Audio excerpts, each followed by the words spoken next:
I put my float on a drop weight and I have a reel on my gun so that I can swim into wrecks and holes. I caught quite a nice bass off of this wreck, but I don't have any footage of it. But I do have footage of me missing a bass around this wreck.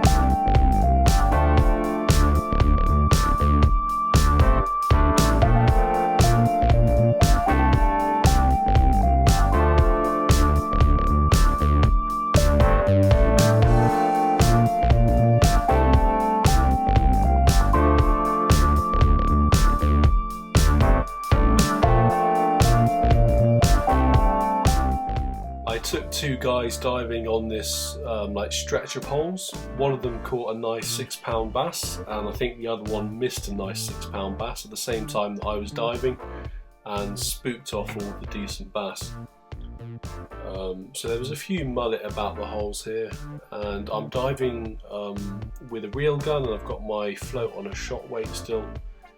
This allows me to move about. The GoPro ran out of battery here, but fairly soon after I put on a stone shot on a really decent mullet.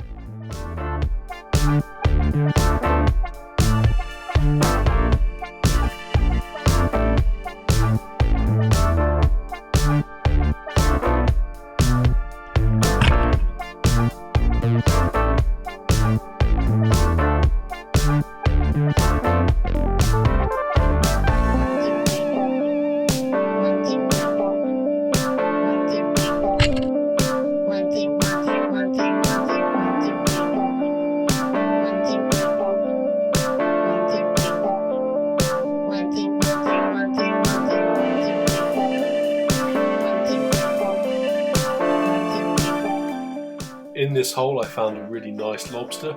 I thought I would go for a breathe up and then dive again, but as I pushed off the rocks I got some snake lock and enemy tentacles on my gloves, which I didn't realise they hit my top lip and I looked slightly feminine.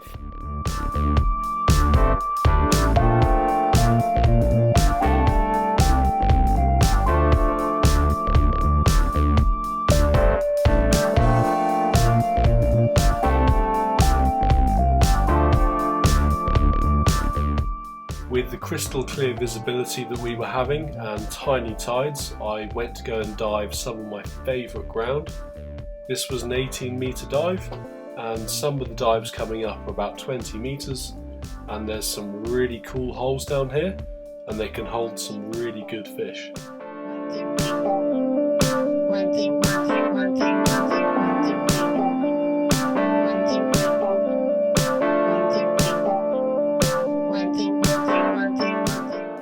I was looking for bass and cod in these holes, but you never know what you might see. It's not the easiest type of diving because it is a little bit deeper and you need to have a really slow and quiet approach so you don't spook the fish off. Here I swam down a little bit too quickly and a really nice bass swam out from under this hole. Luckily this one turned around, came back in, got a chance for a shot, but it was just out of range. I'm using a 75 for the hole hunting and it was just too short.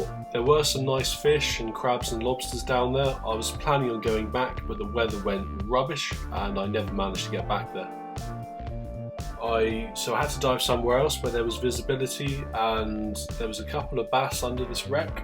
I thought at first they were a bit small, but after I left them I realised actually they're probably okay.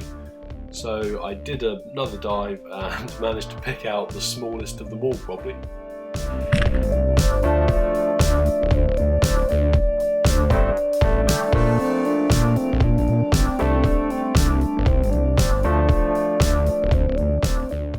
The GoPro wasn't recording at the time, but I managed to pick off this Pollock, which was quite a nice size for the area.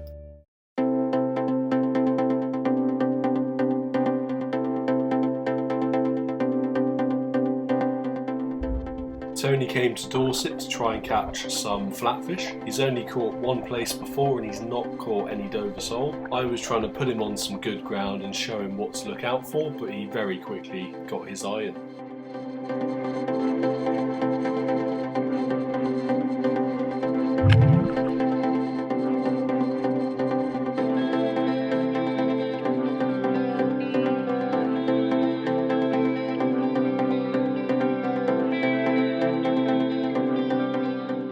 There were loads of small plaice about. I've shot hundreds of plaice before, and from what I've found, the small plaice are really not worth it. By the time you've cut the head, the tail and the fins off, there's very little meat on them. I don't try and blast every fish over minimum size that I can. I try to be more selective and pick out a few decent fish for dinner and hopefully find a few different species.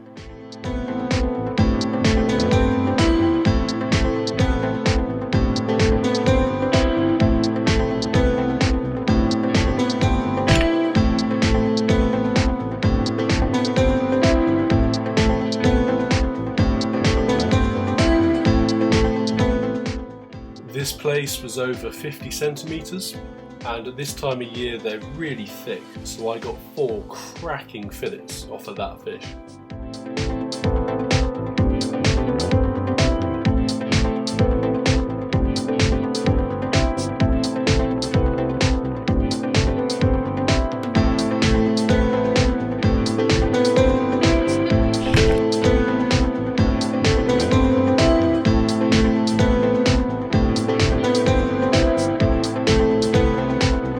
Watching the footage back here, I've just spotted a really nice plaice in the sand that I didn't see at the time. It's just to the right of the plaice on the spear. I kind of accept, you know, when you're diving you won't see all the fish out there, you won't catch all the fish out there, and that just goes to show that we probably swim over a lot of fish and never know it.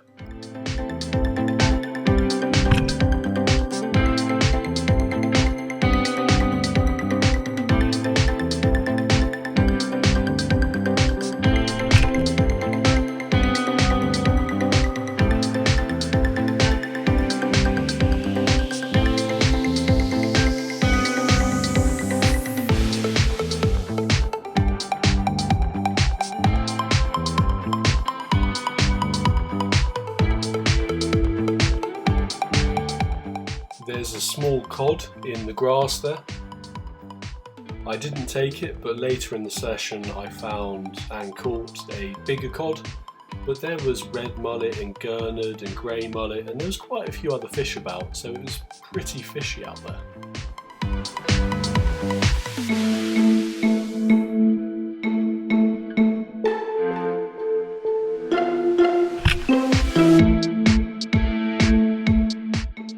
This fish was really well camouflaged with the white spots and the sand, but once dead, those white spots very quickly disappeared.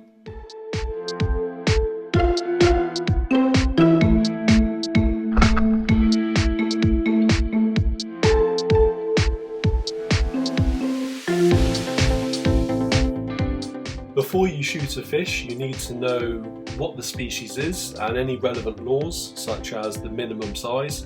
So I don't recommend randomly stabbing bits of sand that you think might hold flatfish, because it could be undersized fish, it could be an electric ray, you don't know. And you want to be able to put in a good shot that won't tear out. So what I tend to do is to put the spear in the sand and give it a nudge, or draw the spear across, like that, and that gives me enough information to be able to get a shot in.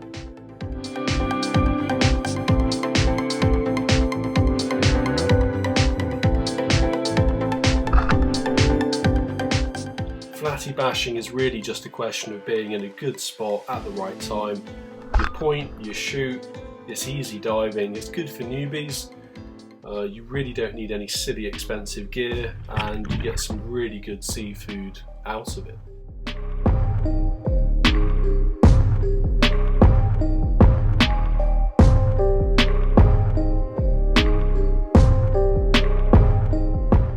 Commercially, plaice are often caught through trawling and gill nets. In this area there had been nets earlier, and there was a long line of dead fish. There was small dead plaice, dead rays, dogfish, a bunch of other dead fish. Sometimes I've also found ghost nets. These are pretty dangerous. As I'm holding my breath, I don't want to get tangled up in these, so I steer well clear, but they are lethal for crabs and lobsters as well.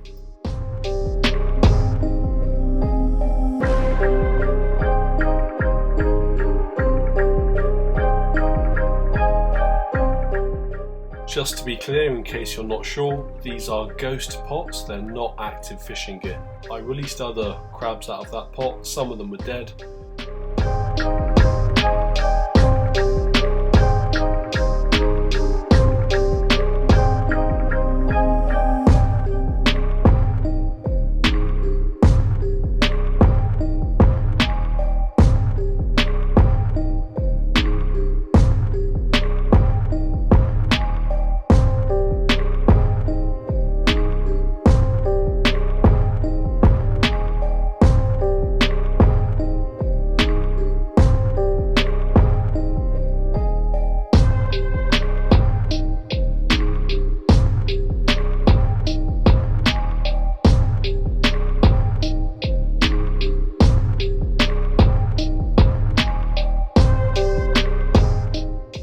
In this pot there was 3 spider crabs, one of them was already dead.